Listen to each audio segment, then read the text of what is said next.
जाएंगे। डबरा की कथा में कहा था, आज फिर कह रहे हैं, 3 दिवसीय डबरा की कथा में कहा था, यदि तुम्हारे पास में देने के लिए शिव जी के कुछ भी नहीं है, कुछ भी तुम्हारे पास में नहीं है मेरी जीजियों, मेरे जीजाओं, मेरी बेटियों, मेरे बेटाओं, क्योंकि भगवान शंकर प्रकृति के देवता हैं। शिव जी को ना तुम्हारा धन चाहिए, ना वैभव चाहिए, ना दौलत चाहिए, ना तुम्हारी सत्ता चाहिए।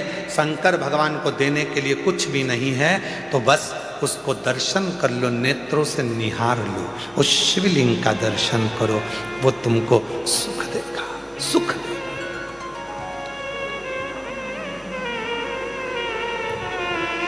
जब हम रात्रि को यहाँ पर पहुंचे तो रात्रि में यहाँ पर आए तो एक माता जी ने एक पर्ची लिख के दरवाजे में सरका दी, तुम ऐसा मत करना।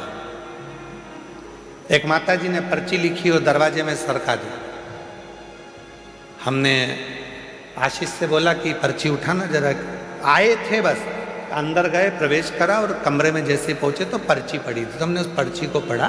तो उस पर्ची में हमने कहा आशीष जरा पर्ची उठाओ। पर्ची उठाई तो उसमें लिखा था कि कंकर शंकर शिला के हम जल नहीं चढ़ा पाएंगे, तो हम दूर बैठ के भगवान की पूजन करें, आराधना करें, चलेगा?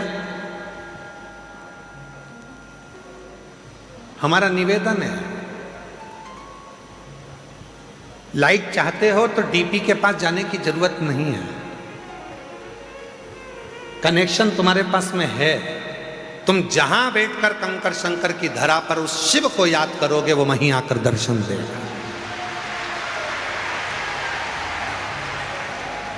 जहां तुम बैठे हो, जहां तुम हो, शिव महापुराण की कथा केवल एक ऐसी कथा है कि सीहोर वाला बाबा तो दिखता ही नहीं है, सीहोर वाला महाराज नजर भी नहीं आता, लोग कहाँ कहाँ बैठे हुए हैं उनको दिखेगा नहीं। आएंगे, कथा सुनेंगे, बाबा को प्रणाम करेंगे, कंकर शंकर पूजन करेंगे, दिल से प्रार्थना करेंगे और बाबा उन पे कृपा कर देते। एक पत्र है एक बेटी का, आज सारे पत्र बेटियों के ही हैं। एक वकील बेटी का पत्र, वकील है,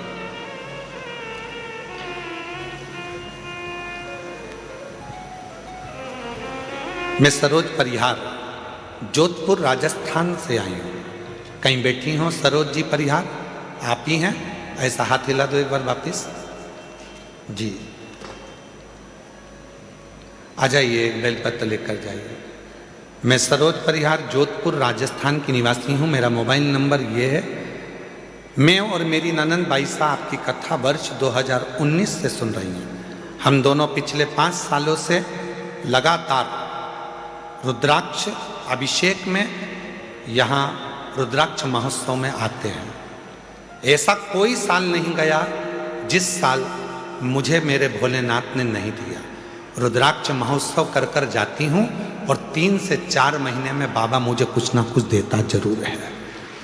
5 साल से रुद्राक्ष महोत्सव में आ रही हूँ, 5 साल से लगातार रुद्राक्ष महोत्सव अटेंड करती हूँ, सुनती हूँ। गुरुजी, आपकी कथा बहुत दूर दूर होती है, सीहोर हमारे नज़दीक पड़ जाता है।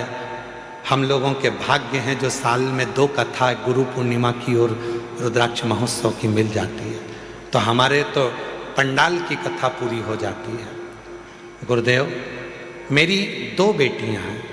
छोटी बेटी,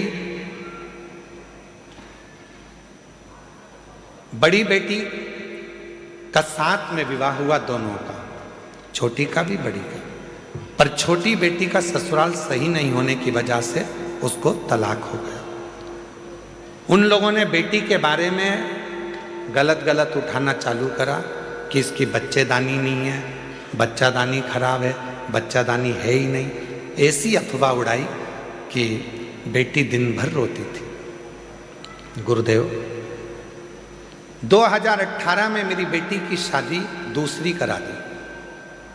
मेरी बेटी वकील थी पर प्राइवेट, सरकारी नहीं। 2018 में शादी हुई और बेटी ने कहा, माँ, डॉक्टर के हिसाब से ऐसा लगता है कि मैं माँ नहीं बन सकती, क्या करूं? मैं अपनी बेटी को लेकर यहाँ आ गया और कथा सुनवाई बेटी को। कथा सुनने के बाद जब बेटी पहली बार यहां से गई, उसका गर्भ ठेर गया। पर ना जाने ऐसा क्या हुआ कि बेटी का जो बच्चा हुआ वो शांत हो गया। बेटी फिर टूट गई। मेरे से कहा, मां मैं वापिस अभी नहीं जाऊंगी क्योंकि मेरा मन बड़ा दुखी है। तो मैंने अपनी बेटी से कहा, उसने तुझे पुत्र दिया था, उसने ले लिया, क्यों चिंता करती है, चल कथा में। बेटी को वापिस कथा में लेकर आई और बाबा की ऐसी कृपा हुई। फिर कथा में आई तो उसका खुद का मकान बन गया और बाबा की ऐसी कृपा हुई। तीसरी बार कथा में आई तो बाबा की कृपा से उसका वापिस बाबा ने पुत्र दे दिया। ये शिव की गुरुदेव। दुनिया के लोग इतना ताना देते थे कि दुनिया के लोगों का मुंह बंद कर दिया मेरे भोले बाबा।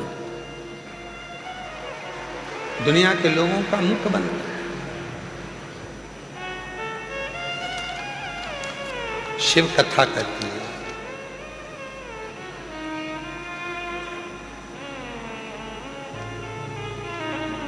हमने हमारा जो बच्चा हुआ है, बेटी का लड़का, उसका नाम दुनिया बहुत सारे महाराजों ने बताया, इससे नाम रखना उससे नाम रखना, पर हमने तो सीहोर वाले कुबेरेश्वर बाबा के नाम पे ही उसका नाम कुबेर सिंह सोलंकी रखा है।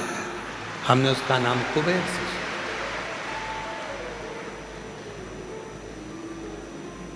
इसमें एक लाइन माता ने लिखी कि मेरी बेटी इतनी टूट गई थी, वकील होकर इतनी टूट गई थी कि वो अपने शरीर को नहीं रखना चाहती थी, इतनी टूट गई।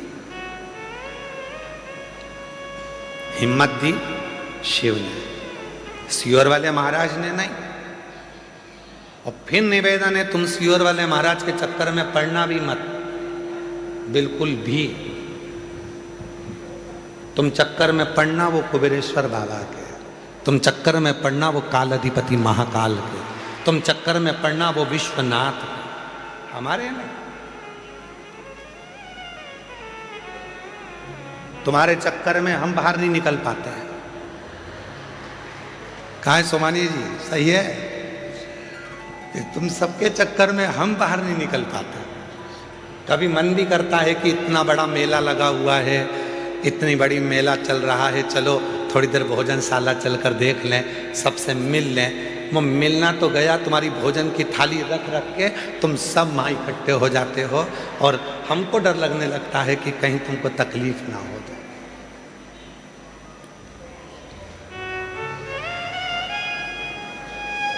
उसके चक्कर में रहो। हम तो बाबा के भरोसे चलते हैं। और देखो, हम हमेशा एक ही बात कहते हैं कि सीहोर वाले बाबा से, सीहोर वाले महाराज से मतलब मत रखो। इसीलिए कहते हैं क्या, हमको भी तो कहीं निकलने दो, घूमने दो, फिरने दो। पर जितना जितना मना करते हैं तुम उतने उतने बिगड़ी औलाद हो। तुम्हें जितना मना करो तुम सुधरते ही नहीं, फिर पीछा पकड़ लेते हो। आ जाओ।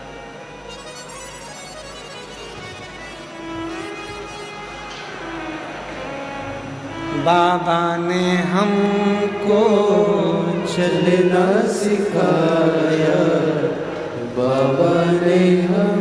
रोते नहीं, रोते नहीं, रोते नहीं, आंसू पोछो पहले, रोते नहीं, आंसू पोछो पहले, रोते आंसू पोछो पहले, आंसू पोछो। अच्छा खुश होकर जा, बाबा ने सब सुन लिया ना, सब दे दिया, क्या सोचना। ये बेटी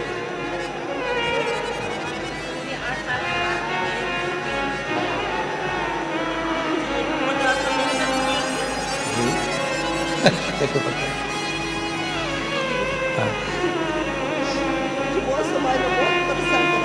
पहले आंसू पोछो, आंसू पोछो, अच्छे खुश होके जाओ।